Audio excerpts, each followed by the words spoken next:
Это находка в ряду находок, относящихся к мировому шедевру, которые могли бы пополнить и украсить лучшие музеи мира. Через все круги ада, которые я прохожу в чиновничьих кабинетах, скажем так, я прошел по совету и рекомендации Александра Золотицкого Анквата. Я был задержан СГБ. Я хочу, чтобы об этом знали.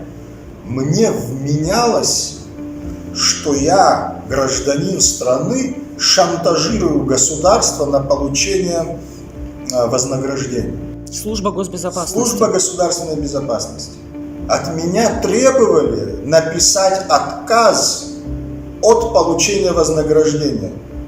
Методы устрашения и использовать силовые институты СГБ или МВД, неважно, для того, чтобы человека запугать или человека заставить. Получается, мы создаем прецедент, когда руководство потворствует